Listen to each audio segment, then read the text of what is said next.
These sad words, once uttered, are remembered by Wheeler Dixon. With the popularization of color film, black and white is no longer commercially viable. I really do believe that black and white cinematography is a lost art. I disagree. In 2023, I think that it has only just begun again. I'm on the side of John Frankenheimer, who directed great films from 1954 to 2002. He said, "In color, a lot is lost. The contrast, the shadows, the detail, the depth. When you're shooting in color, there's the temptation to stop shooting scenes and start shooting scenery." Let's take a look at a quick timeline. As the cinema world was thrown into Technicolor in the 1950s and 1960s, black and white started to play second fiddle. It moved rapidly from front of house to the back seat of the cinema. I agree that black and white has sadly become a rare pleasure, but I do not believe it's a lost art. For 83 years now, we have had the luxury of color in film. It's now time for color to move to the back of the theatre for a season. Let's look at what's happening in another media sector, music. People have become bored with digital technology. Keith Caulfield from Billboard.com says, "We have now had 17 years of vinyl growth. 44 million vinyl albums were sold in 2022. Let's take a look at cars in 2023. Forbes writes, "Most of the cars, trucks and SUVs on the road are as monochromatic as a 1950s television program." Let's take a look at fashion. Lauren Cochrane writes, "In recent years, the monochrome outfit has been making a comeback due to its versatility and timelessness. When it comes to fashion's classic color combinations, there's not much better than black and white, which brings to mind references from Coco Chanel to Audrey Hepburn. And it is the tried and tested formula that stars at the BAFTAs wore at the award ceremony this year in 2023. The red carpet was a sea of monochrome." Let's take a look at our own homes. The Times writes, "The comeback of monochrome and how to make it work for you. When it comes to creating a smart, sleek interior for your home, the answer is black and white." And the same is true for cinema. For now, we've exhausted the achievable possibilities of color in film.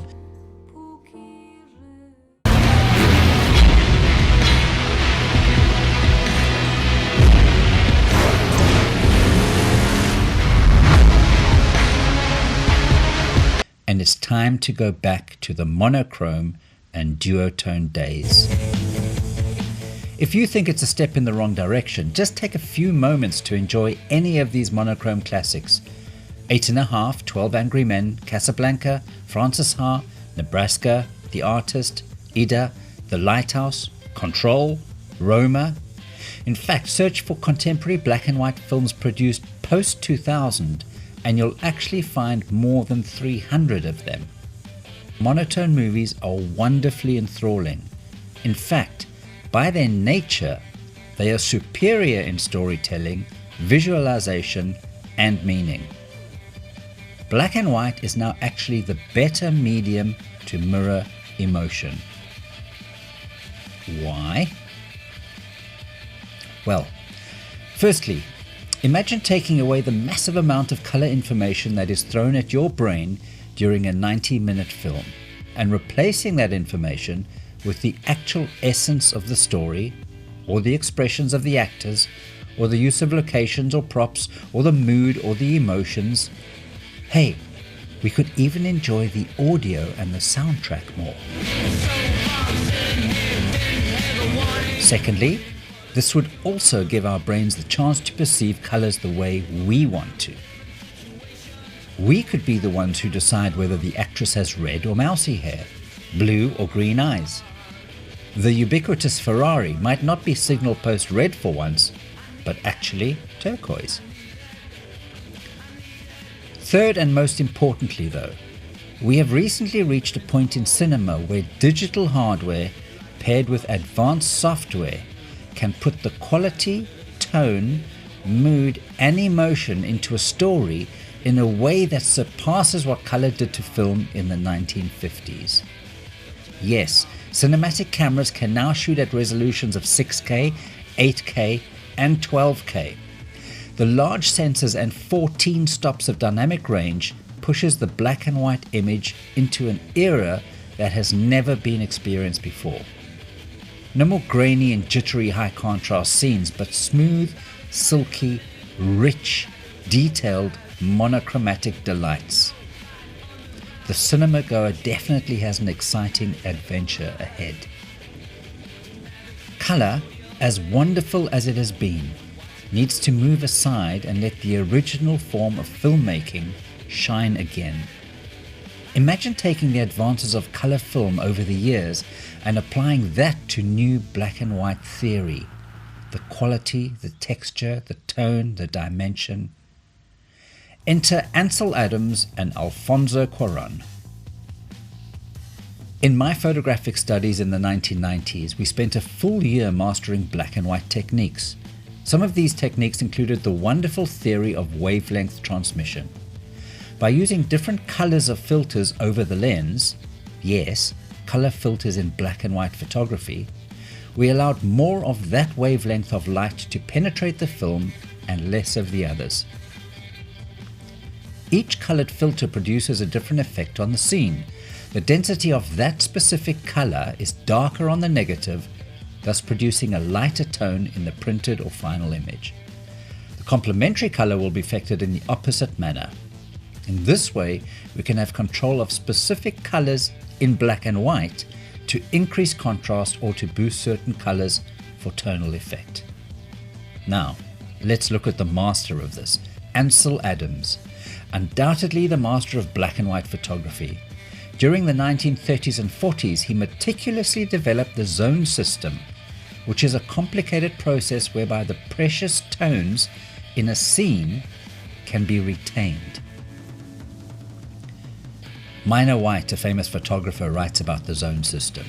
The zone system of planned photography grew out of Ansel Adams' search for controls by which he could make prints that possessed the utmost illusion of substance and reality, regardless of lighting conditions. Although color photography wasn't popularized until a decade later, Ansel still chose the medium of black and white over color for a very specific reason: quality and tone control. Now, Alfonso Cuarón, he mastered the technique of detail and tones in his film Roma in 2018. Beautiful grain-free visuals with smooth tonal transitions and texture in as many areas as possible. His wide-angle, high-resolution and depth-of-focus imagery is full of rich, beautiful, creamy information which translates into a masterpiece when combined with his long takes and extended camera movements. Listen to what he has to say. It was black and white from the moment it was conceived. It didn't make sense for me in color. I didn't even want to discuss that, you know. Once in a while when we're there, she was saying, "Oh, color is so beautiful, would you consider?" I said, "Nope, color, nope, it's going to be black and white." I want this picture to have information in every single inch of the frame. Go through a whole range from the brightest highlight to the darkest black, going through the whole layers of grays that are in between. I wanted to take not every single scene, but every single frame of the 24 frames per second and approach every single frame as an Ansel Adams photograph, in the sense of the post-production that Ansel Adams will do to each photograph. When I used to do still photography in the darkroom, I would enjoy that, playing with pushing the levels of grace. And that's something that now we did it with these amazing digital tools, and that was pretty exciting. Cuarón has taken the use of color filters for black and white to a different level. By shooting in digital color, and then manipulating the colors in the scene in order to translate to different tones in black and white. He thus finally controls the contrast of a scene, like a visual symphony. Black and white magic that will give the filmgoer a brand new immersive experience, something that color has, over time, lost. It's a new perspective on an old favorite. It's a breath of fresh air. It's a new experience for an overfed set of eyes.